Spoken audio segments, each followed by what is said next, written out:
निष्काम भक्ति में बड़ी शक्ति है।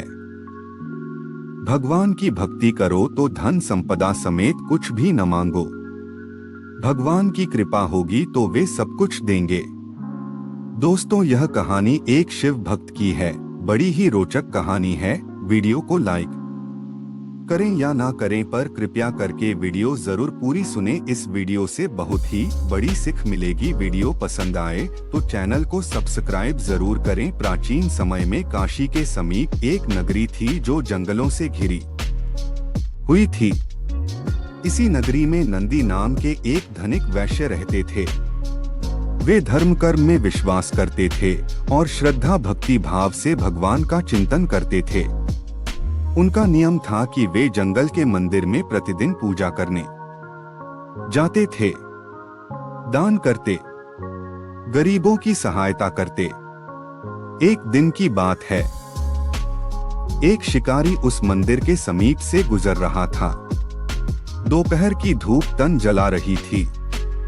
मंदिर के प्रांगण में छायादार वृक्ष और स्वच्छ सरोवर देखकर वह वहीं ठहर गया। तभी उसकी दृष्टि भगवान की मूर्ति पर पड़ी तो एकटक वह उस दिव्य स्वरूप में खो गया। जाने कहां से उसके अंतर्मन में प्रेरणा हुई कि वह भगवान की पूजा करे।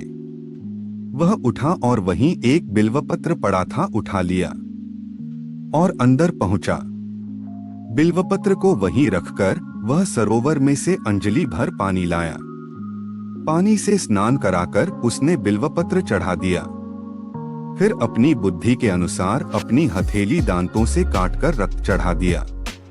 पूजा से निवृत्त होकर वह पेड़ के नीचे लेटा तो उसे भूख प्यास नहीं लग रही थी, जबकि वह सुबह का भूखा था। इसे भगवान का ही चमत्कार समझकर उसने रोज वहां आकर पूजा करने का निश्चय किया। दूसरे दिन प्रातः काल नंदी वैश्य पूजा करने आए। मंदिर में सड़ा हुआ बिल्वपत्र और खून के छींटे देखकर वह अवाक रह गए। यह अमंगलकारी कार्य किसने किया? ऐसा भ्रष्ट विघ्न पहले तो कभी नहीं हुआ। अवश्य मेरी पूजा में कोई त्रुटि रह गई है। ऐसा सोचकर उन्होंने मंदिर को धोपोंछकर स्वच्छ किया और अपनी पूजा की। तत्पश्चात घर लौटकर अपने पुरोहित को यह सब बताया। अवश्य कोई दुष्ट जगनली होगा। कल मैं स्वयं चलूंगा और उसे डांटूंगा कि ऐसा अनर्थ करने से महादेव रुष्ट हो जाएंगे, पुरोहित ने कहा। अगले दिन दोनों पूजा सामग्री लेकर मंदिर पहुंचे।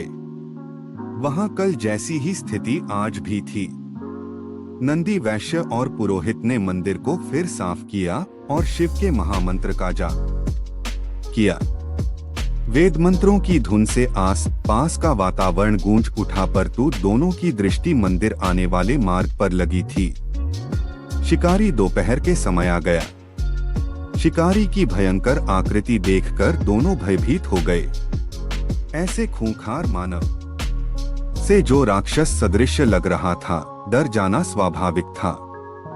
दोनों ही भगवान रुद्र की विशाल मूर्ति के पीछे जा छिपे। उनकी आंखों के समक्ष ही उस जंगली ने उनकी पूजा नष्ट भ्रष्ट कर दी। अपनी पूजा शुरू की। जल से स्नान कराया और बिल्वपत्र चढ़ाकर अपनी घायल हथेली में पुनः चाकू मारा तो रक्त के साथ मांस भी निकल पड़ा। दोनों चीजें पूर्ण भाव से प्रभु को अर्पित कर दी, फिर साष्टांग दंडवत करके चला गया। महाराज, यह तो कोई राक्षस है, नंदी वैश्य बोले। इसे तो किसी ज्ञान प्रलोभन या भय से नहीं रोका जा सकता। ऐसी चेष्टा भी करते हैं तो यह निर्दयी जीवित न छोड़ेगा। सत्य कह रहे हैं आप। यह मूर्ख है तो क्या करें? भगवान को यूं ही अपवित्र होने के लिए छोड़ दें? नहीं, इस समस्या का एक ही उपचार है। मूर्ति को यहाँ से ले चलो और अपने घर में स्थापित करो। दोनों ने यही निर्णय किया और घर लौट आए। नंदी वैश्य ने आधा दर्जन मजदूर लिए और बैलगाड़ी में बैठकर मंदिर जा पहुंचा। एक दुष्ट जगनली मंदिर को अपवित्र करता है। समझाने पर भी नहीं मानता, इसलिए मूर्ति को घर ले चलो, नंदी ने अपने मजदूरों से कहा। तत्काल मूर्ति को उखाड़ लिया गया और बैलगाड़ी में लादकर नगर में लाया गया। नंदी वैश्य ने पूर्ण विधि विधान से मूर्ति को वेद मंत्रोच्चार के साथ अपने घर में स्थापित किया। रात भर मूर्ति के समक्ष भजन कीर्तन होता रहा। दूसरे दिन शिकारी किरात अपने निर्धारित समय पर पूजा करने पहुंचा तो मूर्ति को वहां न देखकर सन्न रह गया। भगवान कहाँ गए? लगता है कि कहीं छुप गए। शिकारी ने मंदिर का कोना कोना छान मारा, भगवान वहां कहीं भी न थे। वह वहीं बैठकर जोर जोर से रोने लगा। हे शंभो, वह भाव विह्वल होकर रोने लगा। मुझे क्यों त्याग दिया भगवान? मुझसे क्या भूल हो गई जो आप इस तरह मुझे छोड़कर चले गए? मैंने तो कोई अपराध नहीं किया। यदि भूलवश कोई अपराध हो भी गया है तो मुझे क्षमा कर दो प्रभु। मैं आपकी पूजा के लिए व्याकुल हूँ। भगवान वहां होते तब तो उत्तर देते। शिकारी ने उस मूर्ति स्थल को ही भगवान की संज्ञा दी और अपनी पूजा प्रारंभ कर दी। हे जगन्नाथ, बिना आराध्य के कैसी पूजा? परंतु मैं विवश हूँ, मेरा आवेग नहीं रुकता। मेरी यह पूजा स्वीकार करो और तत्पश्चात मैं अपने प्राण त्याग दूंगा, क्योंकि बिना स्वामी के दास कैसे जीवित रह सकता है। उसने बिल्वपत्र और जल चढ़ाकर अपने हाथ से मांस काटकर रक्त सहित उसी स्थान पर समर्पित कर दिया जहां पहले मूर्ति थी। फिर सरोवर में स्नान करके अखंड ध्यान में बैठ गया। उसके हृदय में कोई कामना नहीं रही थी।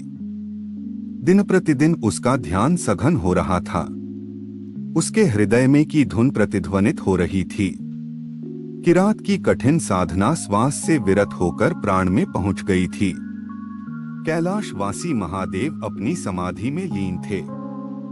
जब भक्त की प्राणयुक्त पुकार उनके मर्म से टकराई तो भगवान भोलेनाथ ने समाधि छोड़ दी और दिव्य दृष्टि से चंहू ओर देखा। किरात को निष्काम भक्ति करते देखा तो दौड़े उसके समक्ष पहुंचे।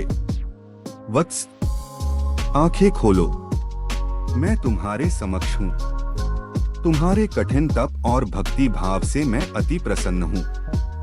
तुम अपनी अभिलाषा व्यक्त करो, भगवान रुद्र ने प्रेम पूर्वक कहा। किरात ने आंखें खोली तो समक्ष अपने आराध्य की देखा। भगवान वह विह्वल होकर उनके चरणों से लिपट गया। आपने दर्शन देकर मुझे कृतार्थ किया। मैं सिर्फ इतनी अभिलाषा रखता हूँ कि मैं सदैव आपके ध्यान भक्ति और सेवा में निरत रहूं। तथास्तु, आज से तुम मेरे पार्षद हुए। मैं तुम्हें अपनी सेवा में लेता हूँ। किरात प्रसन्नता से नाच उठा। उसकी यह दशा देखकर भोले भंडारी भी डमरू बजाने लगे और सुंदर नृत्य कर उठे। उनका डमरू बजा तो देवी देवताओं ने भी अन्य वाद्य यंत्रों से उस आनंदपूर्ण स्थिति का आनंद बढ़ा दिया। तीनों लोकों में ओम ओम की प्रतिध्वनि हो रही थी। शंख, मृदंग, ढोलक इत्यादि की सुरीली लय से सर्वत्र आनंद उमड़ उठा। शिव भक्तों में तो जैसे आनंद की बाढ़ आ गई। चंहू और बम भोले गुंजायमान हो रहा था। नंदी वैश्य भी अपने घर में बैठे थे।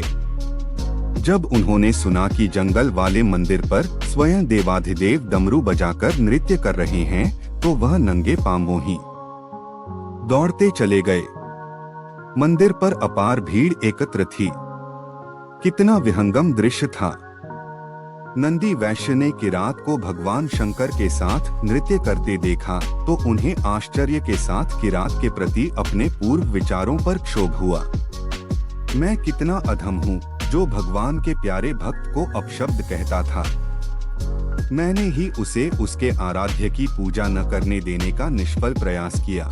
नंदी वैश्य दौड़कर किरात के चरणों से लिपट गए। हे महात्मन, मेरा अपराध क्षमा करो। मैंने ही भगवान की मूर्ति ले जाने का अपराध किया।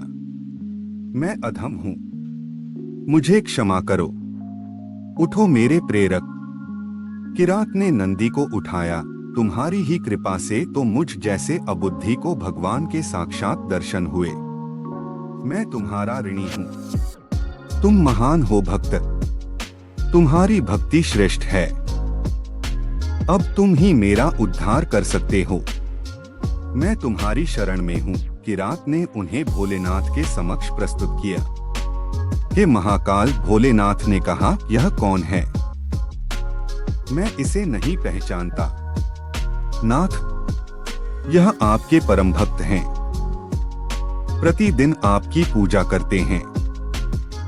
मुझे स्मरण नहीं। मुझे तो केवल तुम ही याद हो। तुम ही मेरे प्रेमी हो।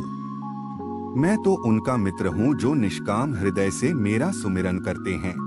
हे जगतपिता, मैं आपका भक्त हूँ और आप मेरे गुरु हैं, मित्र हैं।